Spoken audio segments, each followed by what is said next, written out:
ഹിസ്റ്ററിയുടെ ഇന്നത്തെ ഓൺലൈൻ ക്ലാസ്സിലേക്ക് എല്ലാവർക്കും സ്വാഗതം. ഇന്ന് നമുക്ക് ഇന്ത്യൻ ഹിസ്റ്ററിയാണ് പഠിക്കുന്നത്. ഇന്ത്യൻ ഹിസ്റ്ററിയിൽ മോഡറേറ്റ്സ് എന്നുള്ള topic. The history of Indian national movement can be divided into three phases. First one, the moderate phase, which is from 1885 to 1905. Second phase, the extremist phase, which is from 1905 to 1980. Third phase is the Gandhian era or the Gandhian phase, which covers 1919 to 1947.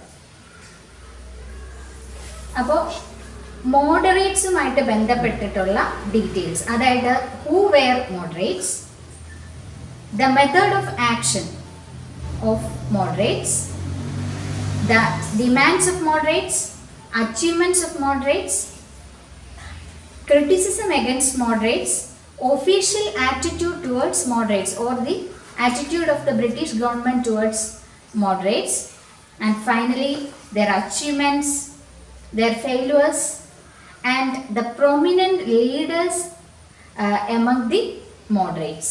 ഇത്രയും കാര്യങ്ങളാണ് ഈ ഒരു പോർഷനിൽ നമുക്ക് cover ചെയ്യേണ്ടത്. അപ്പോൾ നമുക്ക് മോഡറേറ്റ്സിൻ്റെ ഹിസ്റ്ററിയിലേക്ക് ഒന്ന് നോക്കാം. From 1885 to 1905, the Congress was led by a group of leaders known as the moderates. The members of this group were drawn from the educated middle class, consisting of professionals like lawyers, barristers, teachers, and officials.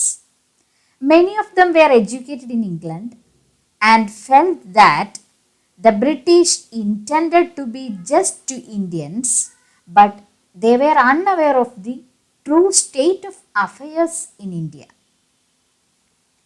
1885 തൊട്ട് 1905 വരെ കോൺഗ്രസിനെ നയിച്ചിരുന്നത് moderates അല്ലെങ്കിൽ മിതവാദികൾ എന്ന് വിളിക്കപ്പെട്ടിരുന്ന ഒരു group of ലീഡേഴ്സാണ്. ഈ മോഡറേറ്റ്സിൽ ഉൾപ്പെട്ടിരുന്നത് എഡ്യൂക്കേറ്റഡ് മിഡിൽ ക്ലാസ്, വിദ്യാസമ്പന്നരായ ഒരു മധ്യവർഗ വിഭാഗത്തിൽപ്പെടുന്ന ആളുകളാണ്. അതായത് അവരിൽ പ്രൊഫഷണൽസ് ഉണ്ട്, അതായത് ലോയേഴ്സിനെ പോലെയുള്ള ടീച്ചേഴ്സ്, ഡോക്ടേഴ്സ്, മറ്റ് ഒഫീഷ്യൽസ്. അപ്പോൾ ഇത്തരത്തിൽപ്പെടുന്ന educated middle class group of people ആണ് ഈ മോഡറേറ്റ്സ് എന്ന് പറയുന്ന ആ ഒരു ഗ്രൂപ്പിൽ ഉണ്ടായിരുന്നത്. ഇവരിൽ ഭൂരിഭാഗം പേരും ഇംഗ്ലണ്ടിൽ നിന്നും മറ്റും വിദ്യാഭ്യാസം നേടിയിട്ടുള്ളവരും അതുപോലെ തന്നെ ബ്രിട്ടീഷുകാരിൽ വളരെയധികം വിശ്വാസം അർപ്പിച്ചിരുന്നവരുമാണ്. They were always loyal to the British crown and they believed in loyalty to the British crown. അപ്പോൾ അവരുടെ അഭിപ്രായത്തിൽ ബ്രിട്ടീഷുകാർ ഇന്ത്യക്കാരോട് വളരെ ന്യായമായിട്ടും നീതിപൂർവമായിട്ടും പെരുമാറുകയുള്ളൂ. പക്ഷേ ഇതിൻ്റെ ഇടയ്ക്കുള്ള ഒരു പ്രശ്നം എന്താണെന്ന് ചോദിച്ചാൽ ഇന്ത്യയിലെ ശരിക്കുള്ള കണ്ടീഷൻ എന്താണ്, ഇന്ത്യ അഭിമുഖീകരിക്കുന്ന പ്രശ്നങ്ങൾ എന്താണ് എന്നുള്ളത് ഈ ബ്രിട്ടീഷ് ഗവൺമെൻറ്റിനോ ബ്രിട്ടീഷ് ഒഫീഷ്യൽസിനോ തിരിച്ചറിയാൻ കഴിയാതെ പോയതോ അല്ലെങ്കിൽ അവരതിനെക്കുറിച്ച് അൺഅവെയർ ആയതോ ആണ് പ്രോബ്ലം. അല്ലാതെ ബ്രിട്ടീഷുകാർ വളരെ ജസ്റ്റായിട്ടുള്ള വളരെ നീതിമാന്മാരായിട്ടുള്ള ഒരു ജനതയാണ് അല്ലെങ്കിൽ ഒരു രാജ്യമാണ് എന്നാണ് മോഡറേറ്റ്സ് വിശ്വസിച്ചിരുന്നത്.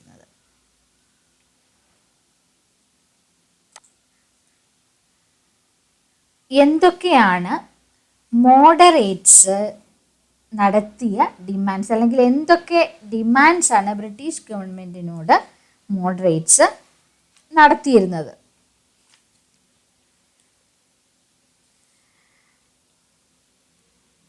ഈ ഡിമാൻഡ്സിന് നമുക്കൊരു നാല് ഹെഡായിട്ട് തിരിക്കാം. അതിൽ ഫസ്റ്റ് ഡിമാൻഡ് എന്ന് പറയുന്നത് കോൺസ്റ്റിറ്റ്യൂഷണൽ റിഫോംസ് ആണ്. കോൺസ്റ്റിറ്റ്യൂഷണൽ റിഫോംസിൽ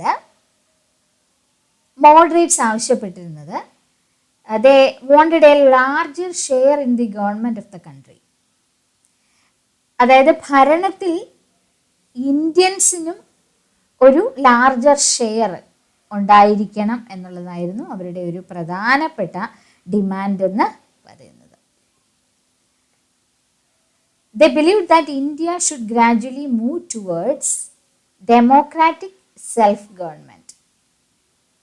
അപ്പോൾ പെട്ടെന്നുള്ള ഒരു ഡെമോക്രസിയിലേക്കുള്ള അല്ലെ ഒരു ഡെമോക്രാറ്റിക് സെൽഫ് ഗവൺമെൻറ്റിലേക്കുള്ള ഒരു മാറ്റമല്ല അവർ പ്രതീക്ഷിച്ചിരുന്നത് അല്ലെങ്കിൽ ആഗ്രഹിച്ചിരുന്നത്. അവരെ സംബന്ധിച്ചിടത്തോളം they believe that eventually India should move towards democratic self government എന്നുള്ളതാണ്.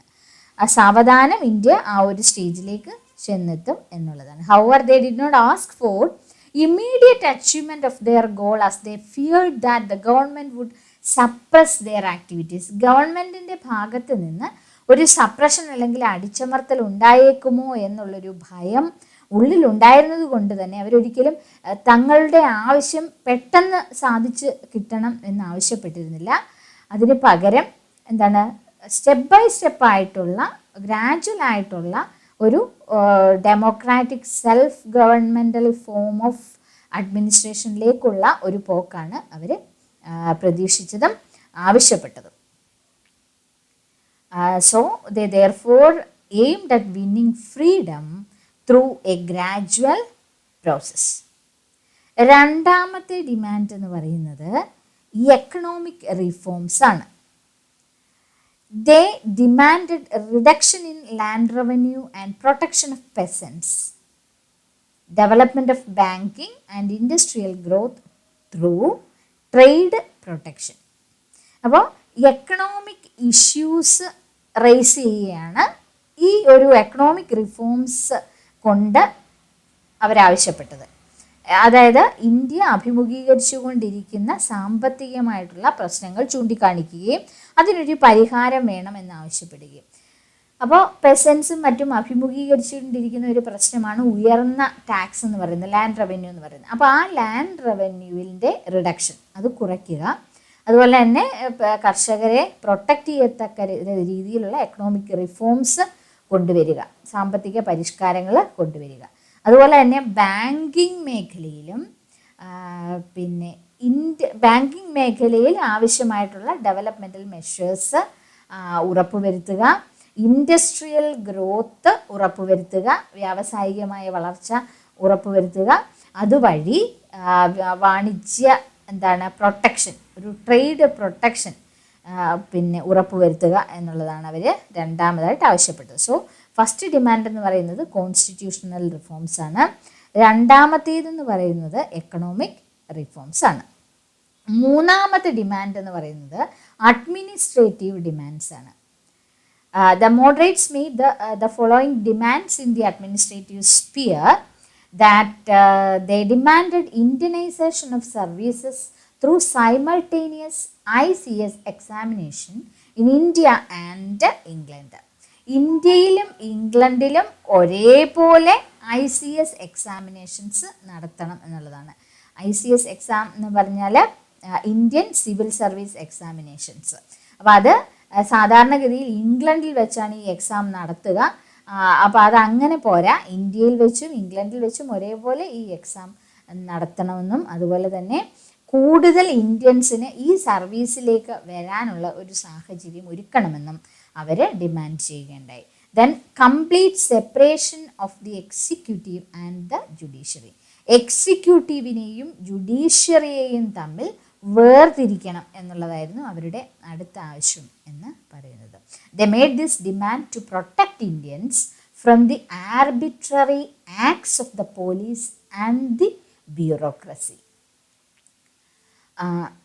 അടുത്തത് wider employment of Indians in higher grades. അപ്പോൾ ഇന്ത്യക്കാർക്ക് അവരർഹിക്കുന്ന തരത്തിലുള്ള അവരുടെ വിദ്യാഭ്യാസ യോഗ്യതയ്ക്കനുസരിച്ചുള്ള സ്ഥാനക്കയറ്റങ്ങളും മറ്റ് ജോലിയും നൽകണം എന്നുള്ളതാണ് അവരുടെ മറ്റൊരു ആവശ്യം, ഡിമാൻഡ് എന്ന് പറയുന്നത്. നെക്സ്റ്റ് എന്ന് പറയുന്നത് നാലാമത്തെ ഡിമാൻഡ് എന്ന് പറയുന്നത് ഡിഫൻസ് ഓഫ് സിവിൽ റൈറ്റ്സ് ആണ്. The moderates defended their civil rights and demanded freedom of speech. തങ്ങളുടെ അഭിപ്രായങ്ങൾ പ്രകടിപ്പിക്കുവാനുള്ള സ്വാതന്ത്ര്യം ഉണ്ടാവണം.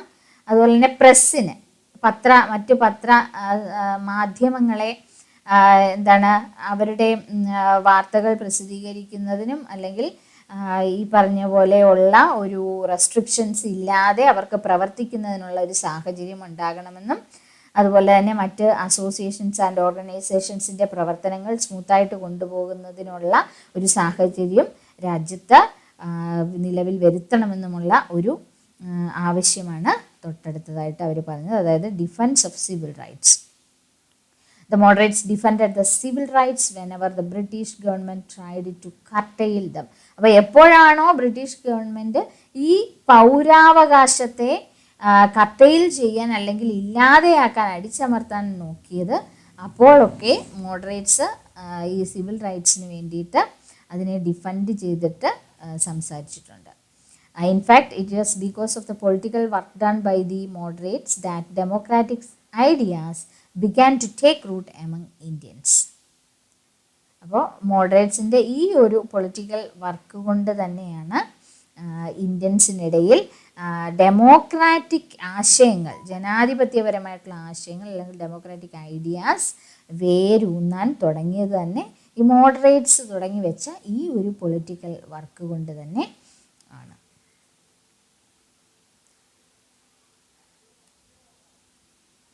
അപ്പോൾ 4 തരത്തിലുള്ള ഡിമാൻഡ്സ് ആണ് മോഡറേറ്റ്സ് മുന്നോട്ട് വെച്ചത്. 1 constitutional reforms, 2 economic reforms, 3 administrative demands, 4 defence of civil rights.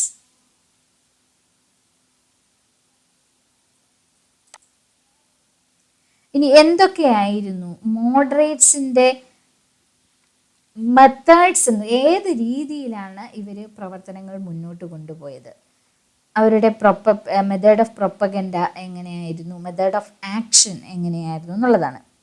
അപ്പം ഞാൻ ആദ്യമേ പറഞ്ഞു, moderates believed in loyalty to the British crown.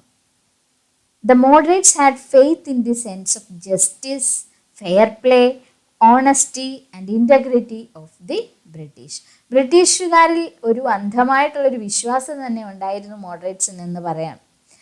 അതായത് വളരെ they had A sense of justice, British had A sense of justice എന്ന് അവർ വിശ്വസിച്ചിരുന്നു.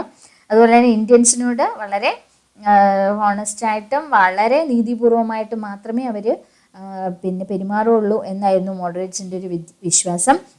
അതുപോലെ തന്നെ ബ്രിട്ടീഷുകാർ ഇന്ത്യൻസിന് ഹോം റൂൾ പ്രദാനം ചെയ്യും എന്നും അവർ വിശ്വസിച്ചിരുന്നു.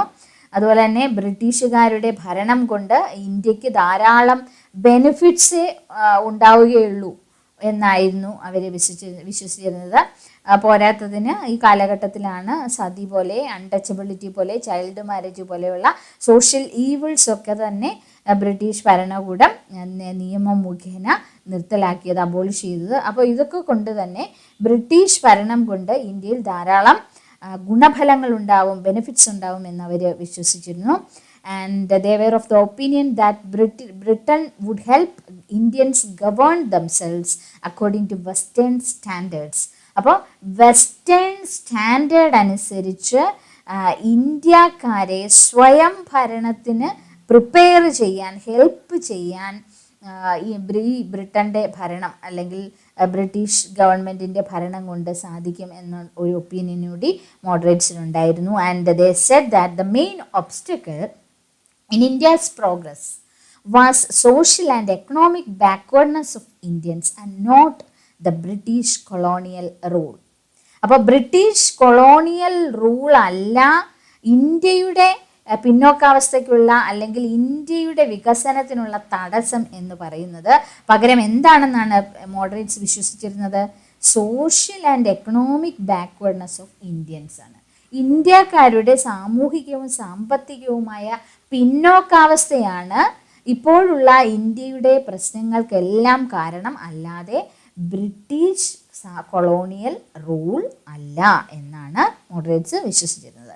And they relied on constitutional and peaceful methods to achieve their aims. അവരുടെ ലക്ഷ്യങ്ങൾ നേടിയെടുക്കാൻ അവർ കണ്ടിരുന്ന മാർഗം എന്ന് പറഞ്ഞാൽ, അല്ലെങ്കിൽ അവർ മുന്നോട്ട് വെച്ച മാർഗം എന്ന് പറയുന്നത് വളരെ സമാധാനപരമായിട്ടുള്ള മെത്തേഡ്സിലൂടെയാണ്. ഭരണഘടന പരമായിട്ടുള്ള കോൺസ്റ്റിറ്റ്യൂഷണലായിട്ടുള്ളതും അതുപോലെ തന്നെ പീസ്ഫുൾ ആയിട്ടുള്ളതുമായിട്ടുള്ള മെത്തേഡ്സിലൂടെ വേണം തങ്ങളുടെ ലക്ഷ്യങ്ങൾ അച്ചീവ് ചെയ്യാൻ. യാതൊരു വിധമായിട്ടുള്ള അക്രമ പ്രവർത്തനങ്ങളും ഇതിനിടയിൽ പാടില്ല. വയലൻസിനെ അവർ എതിർത്തിരുന്നു. സമാധാനപരമായിട്ടുള്ള പ്രവർത്തനങ്ങളുമായി മുന്നോട്ട് പോകാനാണ് ആഗ്രഹിച്ചിരുന്നത്. They believed in patience and reconciliation rather than violence and confrontation. ഒരിക്കലും വയലൻസിനോ കോൺഫ്രണ്ടേഷനോ അവർ ആഗ്രഹിച്ചിരുന്നില്ല. പകരം കോൺസ്റ്റിറ്റ്യൂഷണലും പീസ്ഫുൾ ആയിട്ടുള്ളതുമായിട്ടുള്ള മെത്തേഡ്സിലൂടെയുള്ള നേട്ടങ്ങളാണ് അവർ ആഗ്രഹിച്ചിരുന്നത്. And they often used 3Ps method. 3Ps എന്ന് പറഞ്ഞാൽ 3 Ps, അതായത് പി വെച്ച് തുടങ്ങുന്ന 3 methods. First P petition, second prayer, third protest. അപ്പോൾ അതിനെയാണ് 3Ps മെത്തേഡ് എന്ന് അറിയപ്പെടുന്നത്. അപ്പോൾ പെറ്റീഷൻ കൊടുക്കുക, പരാതികളും നിവേദനങ്ങളും ബ്രിട്ടീഷ് ഗവൺമെൻറ്റിന് നൽകുക, തങ്ങളുടെ ആവശ്യങ്ങളും പരാധീനതകളും ഒക്കെ പറഞ്ഞുകൊണ്ട്. രണ്ടാമത് പ്രേയേഴ്സ്, അവരോട് ഈ കാര്യങ്ങൾ ചൂണ്ടിക്കാണിച്ചുകൊണ്ട് തങ്ങൾക്ക് നീതിപൂർവമായിട്ടുള്ള ഒരു പരിഹാരം ഉണ്ടാക്കി തരണമെന്ന് അഭ്യർത്ഥിക്കുക. Then protest. അപ്പോൾ ഈ പെറ്റീഷനും പ്രെയറും ഫലം കണ്ടില്ലെങ്കിൽ മാത്രം മൂന്നാമത് എന്ത് ചെയ്യുക? പ്രതിഷേധം. അതും വയലൻ്റ് ആയിട്ടുള്ള പ്രൊട്ടസ്റ്റോ പ്രതിഷേധമോ ഒന്നുമല്ല, വളരെ സമാധാനപരമായിട്ടുള്ള പ്രൊട്ടസ്റ്റ് മുന്നോട്ട് വെക്കുക. അതിലൂടെ തങ്ങളുടെ ലക്ഷ്യങ്ങൾ, ഒബ്ജക്റ്റീവ്സ് നേടിയെടുക്കുക. അപ്പോൾ അതാണ് മോഡറേറ്റ്സിൻ്റെ മെത്തേഡ്സ് എന്ന് പറയുന്നത്. ഇനി എന്തൊക്കെ അച്ചീവ്മെൻറ്റ്സ് ആണ് മോഡറേറ്റ്സ് തങ്ങളുടെ പ്രവർത്തനങ്ങളിലൂടെ നേടിയെടുത്തത് എന്നുള്ളതാണ്. First one, the moderates aroused the feeling of one nation.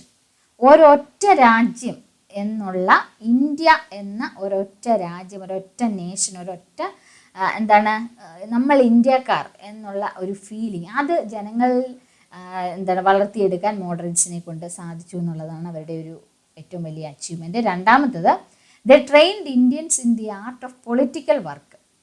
അപ്പോൾ പൊളിറ്റിക്സ് എന്താണ് എന്നുള്ള ഒരു ആശയം, അല്ലെങ്കിൽ എങ്ങനെയാണ് ഈ political work, the art of political work എന്ന് പറഞ്ഞാൽ എങ്ങനെയാണ് എന്നുള്ളതിൽ ഇന്ത്യൻസിന് ഒരു ട്രെയിനിങ് നൽകാനും ഇവരെ കൊണ്ട് സാധിച്ചു എന്നുള്ളതാണ്.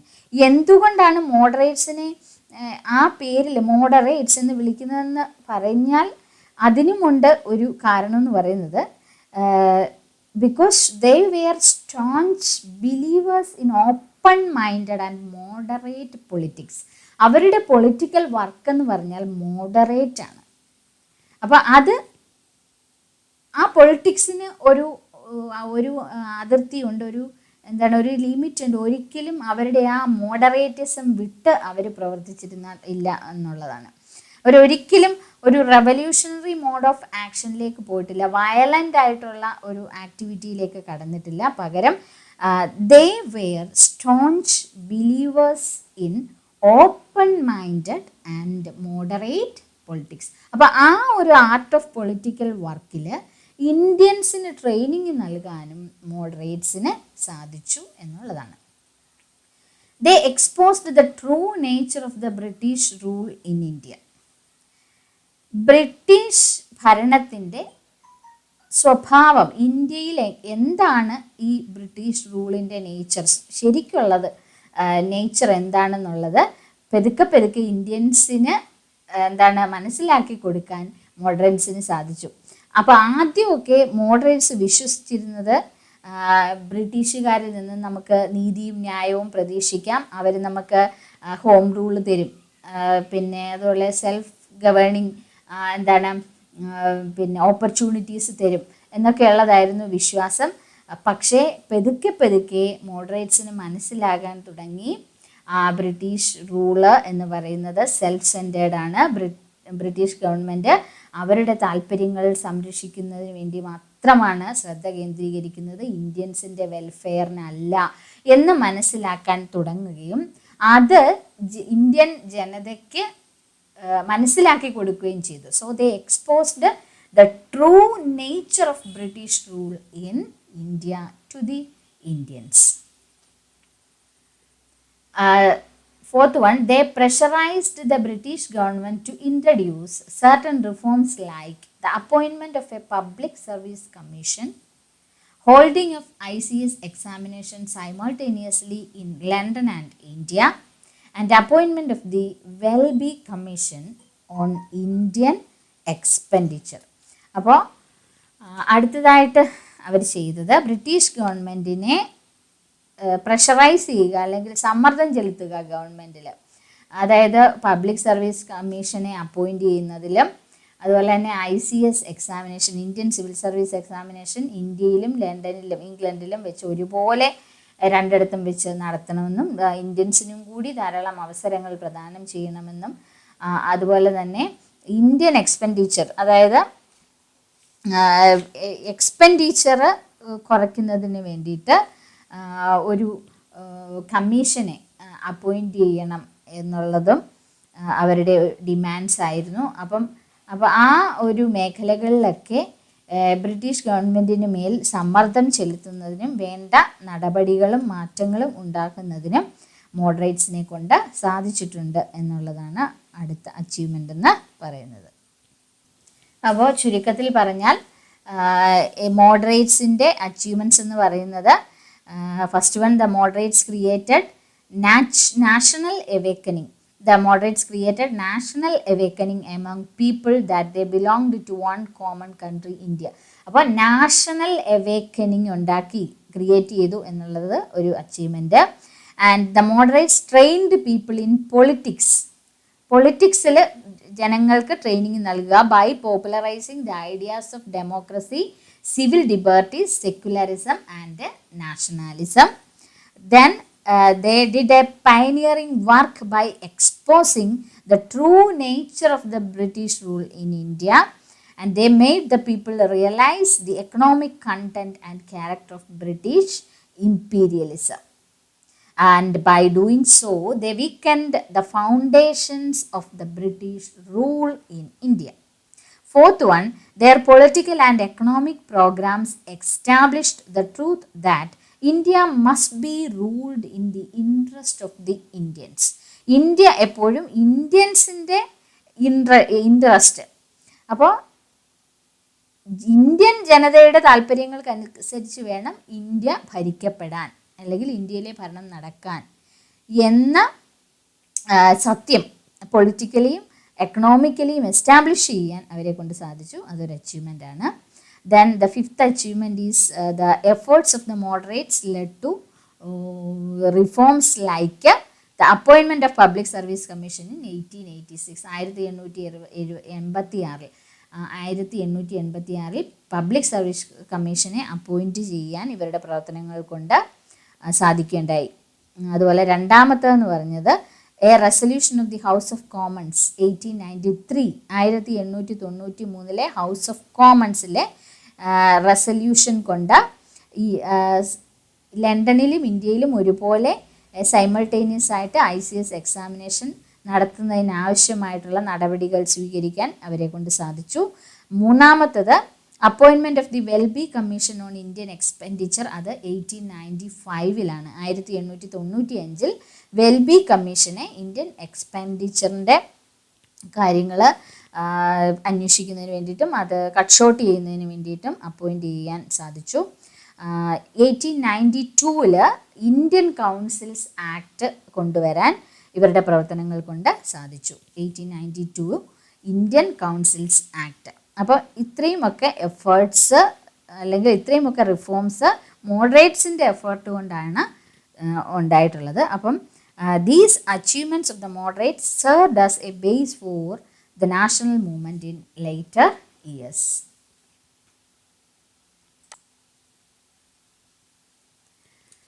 പിന്നെ എന്തായിരുന്നു ബ്രിട്ടീഷുകാർക്ക് മോഡറേറ്റ്സിനോടുള്ള ഒരു ആറ്റിറ്റ്യൂഡ് എന്ന് പറയുന്നത്? In the beginning the British government looked upon the Congress with favour. ആദ്യമൊക്കെ കോൺഗ്രസിനെ, ഇൻ്റർനാഷണൽ കോൺഗ്രസിനെ വളരെ ഫേവറബിൾ ആയിട്ടാണ് ഇവർ നോക്കിക്കണ്ടത്.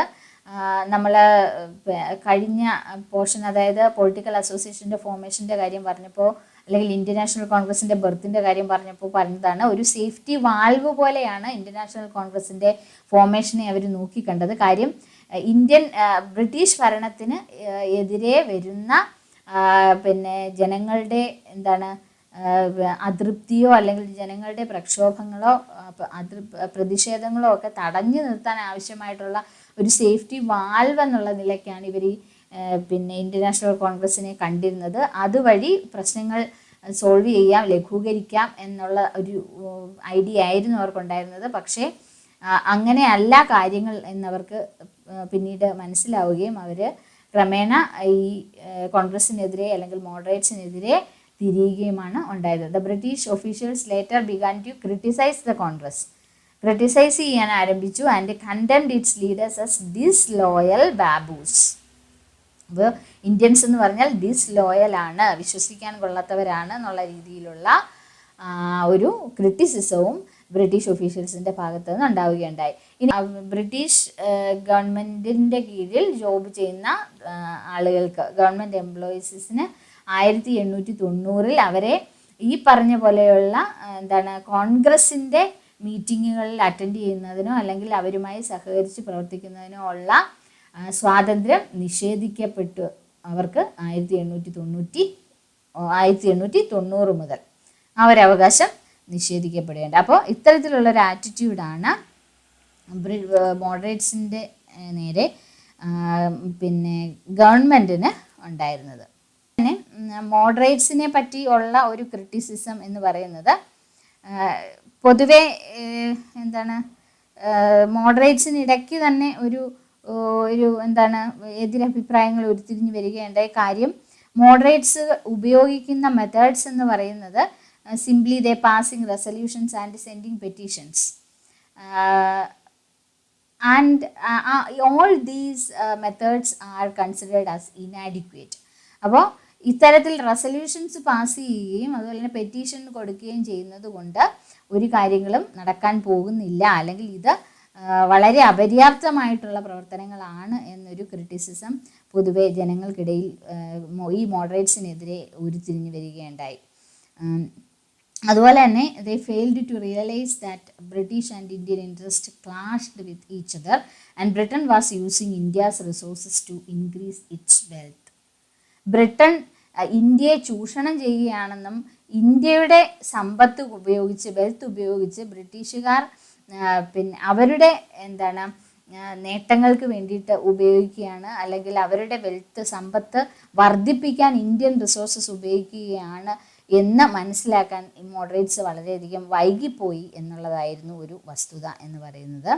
അപ്പോൾ ഇന്ത്യൻ ആൻഡ് ബ്രിട്ടീഷ് ഇൻട്രസ്റ്റ് എന്ന് പറയുന്നത് പരസ്പരം ക്ലാഷ് ചെയ്യുന്നതായിരുന്നു, അല്ലെങ്കിൽ ഒരിക്കലും ചേർന്ന് പോകുന്നതല്ല എന്ന് മനസ്സിലാക്കുന്നതിൽ അവർ പരാജയപ്പെട്ടു പോയി എന്നുള്ളതും മോഡറേറ്റ്സിനെതിരെയുള്ള ഒരു ക്രിറ്റിസിസം ആണ്.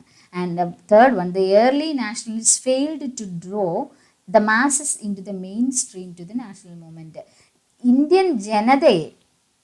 ഇന്ത്യൻ മാസസിനെ ഇൻ്റർനാഷണൽ മൂവ്മെൻറ്റിലേക്ക് അല്ലെങ്കിൽ ഫ്രീഡം സ്ട്രഗിളിലേക്ക് സാധാരണ ജനത്തെ കൊണ്ടുവരാൻ പരാജയപ്പെട്ടു എന്നുള്ളതാണ് മറ്റൊരു ക്രിറ്റിസിസം എന്ന് പറയുന്നത് മോഡറേറ്റ്സിനെ സംബന്ധിച്ചിടത്തോളം. അപ്പോൾ ഈ മോഡറേറ്റ്സ് എന്ന് പറയുന്നതിൽ ഉൾപ്പെട്ടിരുന്നത് കൂടുതലും urban middle class educated Indians ആണ്. അപ്പോൾ ഇതിൽ കോമൺ പീപ്പിളിന്, അതല്ലെങ്കിൽ പെസൻസിനോ വർക്കേഴ്സിനോ പിന്നെ മറ്റ് സൊസൈറ്റിയിലെ മറ്റ് വിഭാഗങ്ങൾക്കോ ഇടം പിടിക്കാൻ സാധിച്ചില്ല. അപ്പം ഈ ഒരു എഡ്യൂക്കേറ്റഡ് അർബൻ മിഡിൽ ക്ലാസ് സർക്കിളിൽ മാത്രം ഒതുങ്ങി നിന്നത് കൊണ്ട് തന്നെ ഇതൊരു മാസ് മൂവ്മെൻ്റ് ആക്കാൻ, ഒരു നാഷണൽ മൂവ്മെൻ്റ് ആക്കി ഈ ഫ്രീഡം സ്ട്രഗിളിനെ വളർത്തിയെടുക്കാൻ ഇവർക്ക് സാധിച്ചില്ല എന്നുള്ളതാണ് അവരുടെ മറ്റൊരു ക്രിറ്റിസിസം എന്ന് പറയുന്നത്. അവരുടെ ലീഡർഷിപ്പ് കൂടുതലും കൺഫൈൻഡ് ചെയ്തിരുന്നത് പ്രൊഫഷണൽ ഗ്രൂപ്പുകൾ, അതായത് ലോയേഴ്സ് പോലെ, ഡോക്ടേഴ്സ് പോലെ, ജേർണലിസ്റ്റ്, ടീച്ചേഴ്സ്, ഇതുപോലെയുള്ള പ്രൊഫഷണൽ ഗ്രൂപ്പുകൾ മാത്രമാണ് ഇവരുടെ പ്രവർത്തനങ്ങൾ ഒതുങ്ങി നിന്നിരുന്നത് എന്നുള്ളതാണ് ഒരു പോരായ്മ എന്ന് പറയുന്നത്. ഇനി ഏതൊക്കെയാണ് മോഡറേറ്റ്സിലെ പ്രൊമിനൻ്റ് ആയിട്ടുള്ള ലീഡേഴ്സ് എന്ന് പറയുന്നത്? WC ബാനർജി പോലെയുള്ള, Rash Behari Ghosh, Surendranath Banerjee, RC Dutt, Dadabhai Naoroji, Gopal Krishna Gokhale, Pherozeshah Mehta, justice Ranade, Subramania Iyer, Ananda Charlu, PR Naidu. അപ്പോൾ ഇതുപോലെ ധാരാളം പേര്, Pandit Madan Mohan Malaviya, even Englishmen like AO Hume and Wedderburn. അപ്പോൾ ഇവരൊക്കെ മോഡറേറ്റ്സ് ലീഡേഴ്സിൽ പെടുന്ന ആളുകളാണ്. അപ്പോൾ അതിൽ പ്രൊമിനൻ്റ് ആയിട്ടുള്ള ഒന്ന് രണ്ട് പേരെ കുറിച്ച് കുറച്ച് കൂടുതൽ ഡിസ്ക്രിപ്ഷൻ, നമുക്ക് അവരെക്കുറിച്ച് കുറച്ച് കൂടുതൽ കാര്യങ്ങൾ നമുക്കൊന്ന് ഡിസ്കസ് ചെയ്യാം. ഫസ്റ്റ് വൺ ദാദാഭായ് നവറോജിയാണ്. He was looked upon as India's unofficial ambassador during his stay in England. ഇംഗ്ലണ്ടിൽ അദ്ദേഹം താമസിക്കുന്ന സമയത്ത് അദ്ദേഹത്തെ നോക്കിക്കണ്ടിരുന്നത് ഇന്ത്യയുടെ അൺഒഫീഷ്യൽ അംബാസിഡർ എന്നുള്ള ഒരു രീതിയിലായിരുന്നു. അപ്പം അദ്ദേഹമായിരുന്നു ഇംഗ്ലണ്ടിൽ ഇന്ത്യക്ക് ആവശ്യമായിട്ടുള്ള ചർച്ചകൾ, ഒരു മീഡിയേറ്റർ എന്നുള്ള രീതിയിൽ ഇന്ത്യൻ അവസ്ഥയെ, സിറ്റുവേഷൻസിനെ കുറിച്ചുള്ള അഭിപ്രായ പ്രകടനങ്ങളും മറ്റ് ചർച്ചകളും നടത്തിയിരുന്നത് അദ്ദേഹമായിരുന്നു എന്ന് നമുക്ക് അതിനകത്തൂടെ മനസ്സിലാക്കാൻ സാധിക്കും. In 1865, he founded the London India Society in collaboration with WC Banerjee. WC ബാനർജിയുമായി ചേർന്ന് 1865 അദ്ദേഹം ലണ്ടൻ ഇന്ത്യ സൊസൈറ്റി എന്ന് പറയുന്ന organisation സ്ഥാപിക്കുകയുണ്ടായി. He presented his drain theory in his paper Poverty and Un-British Rule in India. അദ്ദേഹത്തിൻ്റെ ഒരു വർക്കാണ് poverty and un-British rule in India എന്ന പേരിൽ അറിയപ്പെടുന്നത്. ആ ഒരു വർക്കിലാണ് അദ്ദേഹം തൻ്റെ ഡ്രെയിൻ തിയറിയെക്കുറിച്ച് പറഞ്ഞിരിക്കുന്നത്. അതായത് ഇന്ത്യയുടെ വെൽത്ത് ഇംഗ്ലണ്ടിലേക്ക് ഒഴുകുന്നു എന്നുള്ളതാണ് ഈ തിയറിയുടെ ഒരു ബേസ് എന്ന് പറയുന്നത്. അതായത് ബ്രിട്ടീഷുകാർ ഇന്ത്യയുടെ റിസോഴ്സസ് അല്ലെങ്കിൽ ഇന്ത്യയുടെ സമ്പത്ത് മുഴുവൻ ചൂഷണം ചെയ്ത് എക്സ്പ്ലോയിറ്റ് ചെയ്ത് ചോർത്തിക്കൊണ്ട് പോകുന്നു ബ്രിട്ടനിലേക്ക്, എന്നിട്ട് അവരുടെ വെൽത്ത് വർദ്ധിപ്പിക്കുന്നു. അപ്പോൾ അതാണ് അതിൻ്റെ ഒരു ബേസിക് ഐഡിയ എന്ന് പറയുന്നത് ഈ ഡ്രെയിൻ തിയറിയുടേത്. Naoroji was thrice elected as the president of the Congress. 3 തവണ ഇന്റർനാഷണൽ കോൺഗ്രസിൻ്റെ പ്രസിഡൻ്റായിട്ട് തിരഞ്ഞെടുക്കപ്പെട്ടിട്ടുള്ള ആളാണ്. And he was popularly known as the grand old man of India. ഇന്ത്യയുടെ വന്ധ്യ വയോധികൻ എന്നറിയപ്പെടുന്നതും ദാദാഭായ് നവറോജി ആണ്. രണ്ടാമത്തെ മോഡറേറ്റ് ലീഡർ എടുത്തു പറയേണ്ടുന്ന ഒരു പേരാണ് Gopalakrishna Gokhale. He was a great patriot, ദേശസ്നേഹിയാണ്, സോഷ്യൽ റിഫോമറാണ്, സാമൂഹിക പരിഷ്കർത്താവാണ്, പ്രവർത്തകനാണ്, ആൻഡ് എഡ്യൂക്കേഷണലിസ്റ്റാണ്. In 1905 he founded the servants of India society. Servants of India society എന്ന പേരിൽ അദ്ദേഹം ഒരു ഓർഗനൈസേഷൻ 1905 രൂപീകരിക്കുകയുണ്ടായി. And went to England and South Africa to further the cause of India struggle for freedom. അപ്പോൾ ഇന്ത്യയുടെ ഫ്രീഡം സ്ട്രഗിളിൻ്റെ പ്രവർത്തനങ്ങളുടെ ഭാഗമായിട്ട് അദ്ദേഹം ഇംഗ്ലണ്ടിലും സൗത്ത് ആഫ്രിക്കയിലുമൊക്കെ പോയി അതിന് വേണ്ടുന്ന നടപടിക്രമങ്ങൾ ചെയ്യാൻ മുന്നിട്ടിറങ്ങിയിട്ടുണ്ട് എന്നുള്ളതാണ്. Gokhale persuaded Gandhiji to return to India and join Indian public life. ഗാന്ധിജിയുടെ ഇന്ത്യയിലേക്കുള്ള വരവിന് ഏറ്റവും കൂടുതൽ അല്ലെങ്കിൽ പ്രേരണ നൽകിയതിൽ ഒരു വ്യക്തിയായിരുന്നു ഗോപാലകൃഷ്ണ ഗോഖലെ എന്ന് പറയുന്നത്. അദ്ദേഹത്തിൻ്റെ പൊളിറ്റിക്കൽ ഗുരു എന്ന് വേണമെങ്കിൽ പറയാം. അങ്ങനെ ഇത്തരത്തിലുള്ള കോൺട്രിബ്യൂഷൻസൊക്കെ ഗോപാലകൃഷ്ണ ഗോഖലെയുടെ ഭാഗത്തു നിന്ന് ഉണ്ടായിട്ടുണ്ട്. അടുത്തത് സുരേന്ദ്രനാഥ ബാനർജിയാണ്. He was a nationalist leader, popular journalist and dedicated educationalist. And Banerjee was the first Indian to qualify for the Indian civil service exam. ആദ്യമായിട്ട് ICS എക്സാമിനേഷൻ പാസ്സായിട്ടുള്ള ക്വാളിഫൈ ചെയ്തിട്ടുള്ള ഒരാളാണ് നമ്മുടെ Surendranath Banerjee. And he was elected to Bengal legislative council 4 times. 4 തവണ Bengal legislative കൗൺസിലിലേക്ക് തിരഞ്ഞെടുക്കപ്പെട്ടിട്ടുണ്ട്. He founded the Indian Association in 1876 and convened International Conference in 1883. 1876 Indian association രൂപീകരിക്കുകയും 1883 Indian national conference വിളിച്ചു കൂട്ടുകയും ചെയ്തതിൽ അദ്ദേഹത്തിൻ്റെ കോൺട്രിബ്യൂഷൻ വളരെ വലുതാണ്. To fight against the wrong policies of the British, he founded the Indian Association in 1876. അപ്പോൾ ഈ Indian association രൂപീകരിച്ചതിൻ്റെ പിന്നിലുള്ള ലക്ഷ്യം എന്ന് പറയുന്നത് ബ്രിട്ടീഷുകാരുടെ തെറ്റായ പോളിസികൾക്ക് എതിരെ പ്രതികരിക്കുക എന്നുള്ളതാണ്, അല്ലെങ്കിൽ അതിനെതിരെ പോരാടുക, ഫൈറ്റ് ചെയ്യുക എന്നുള്ളതാണ്. And again he convened International Conference in 1883 and its aims were to educate people. അദ്ദേഹം വിളിച്ചു കൂട്ടിയ, അദ്ദേഹത്തിൻ്റെ നേതൃത്വത്തിൽ കൂടിയ ഇൻ്റർനാഷണൽ കോൺഫറൻസിൻ്റെ ലക്ഷ്യം എന്ന് പറയുന്നത് to educate people, to create strong public opinion in the country and to arouse political consciousness and unity. ഒരു എന്താണ് പൊളിറ്റിക്കൽ അവബോധം, പൊളിറ്റിക്കൽ കോൺഷ്യസ്നെസ്സും രാഷ്ട്രീയ അവബോധവും അതുപോലെ തന്നെ ഐക്യവും ഇന്ത്യൻസിൽ ഊട്ടിയുറപ്പിക്കുക എന്നുള്ളതും ഈ പറഞ്ഞ ഇന്ത്യൻ നാഷണൽ കോൺഗ്രസിൻ്റെ ഒരു ലക്ഷ്യം ആയിരുന്നു. And as A moderate leader Banerjee believed that the British rule was good for India. അപ്പോൾ ബ്രിട്ടീഷ് റൂൾ ഇന്ത്യക്ക് വളരെ നല്ലതാണ് എന്ന് വിശ്വസിച്ചിരുന്ന ഒരാളായിരുന്നു നമ്മുടെ സുരേന്ദ്രനാഥ് ബാനർജി. പക്ഷേ later the British policies disillusioned him and he considered India's right to self-government as the political goal of India.